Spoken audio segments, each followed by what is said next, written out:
So I had started talking about 10 golden rules for leaders, and today is the last one, the final one, the 10th rule. I will recap them all one by one. But before I go to the 10th rule, I want to tell a personal story. Now, why I am talking about this particular rule is when the pandemic started, like I just said, eating out and food is something that is really important to me. When the pandemic started about 18 months ago, we couldn't go out as much as we wanted to or would have liked to. So we decided to kind of, make things fun at home. So we decided to have something called as a cooking contest at home. So we have 3 of us, myself, my husband, and my daughter. We decided to have cooking contests. Now, one of us would be judge and the other 2 would take turns at cooking. And then again, we'd switch. So a couple of months ago, I was the judge and my daughter and my husband were cooking. When we started all this, all of us were super excited and we'd do things to our best. Few months down the line, my daughter started losing interest and she was not really cooking. She would, slap a sandwich together and serve it or something like that.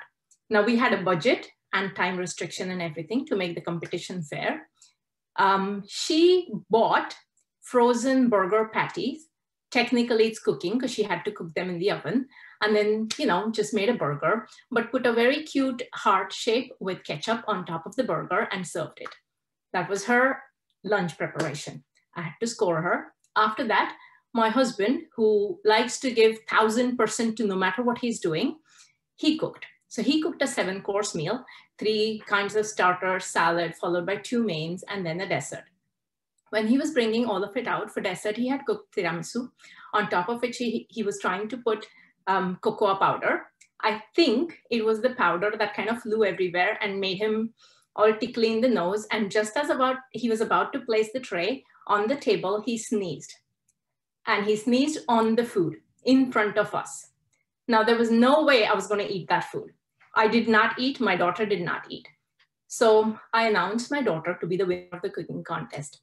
He was fairly upset. And he was like, but I've cooked all day long. All she did was 20 minutes, put the thing in the oven. You're being unfair. I have put in like almost 6-7 hours in doing this. Look how much work I've done, 7 courses, blah, blah, blah, blah, blah. I said, yeah, all that is fine, but you sneezed. So I don't think you can win on this.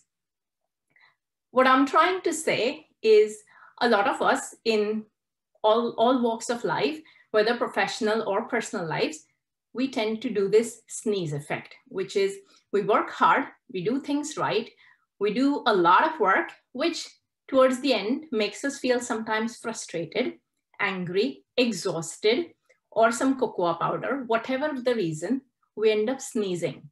So what we are remembered for is the bad thing. Oh, but he gave us food that he sneezed on.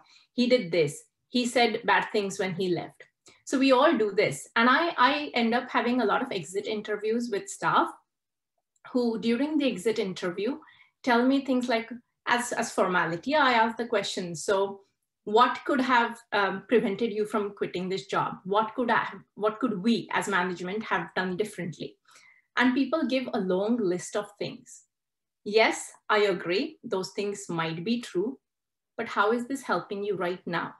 In this moment in time, you're quitting, you're leaving your job for something better. Don't burn any bridges, just leave on a positive note. So for any leader, any individual, that's an important lesson.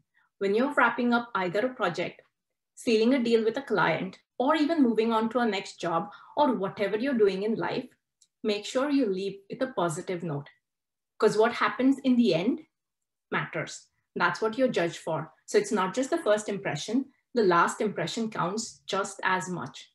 I would like to end with this 20-second video, which I think would sum it up really well. If this can work, just give me 1 second.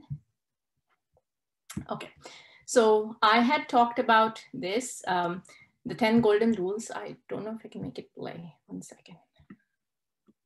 Whoops, sorry. How do I do this? Okay, I can't play it. Anyway, so 10 golden rules. Oh, there we go, I can. So the 10 golden rules were: don't expect others to do things that you wouldn't do for them. Fear is commanded, respect is earned.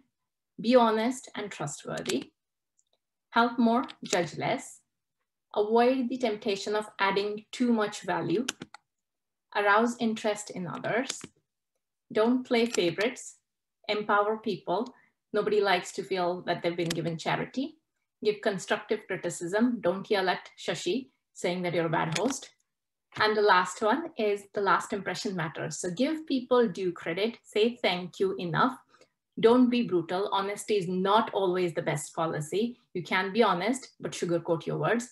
And don't burn any bridges. You never know what people will help you win. And this is the last one. Totally. You did a great thing. It's going to be remembered for a very long time. It's a funny thing. I've delivered 1 million passengers over 40 years in the air. But in the end, I'm going to be judged on 208 seconds. So this is from movie Sully. If you haven't watched the movie, please watch it. It's a beautiful clip where he says that I have delivered 1 million passengers, over 1 million passengers for 40 years.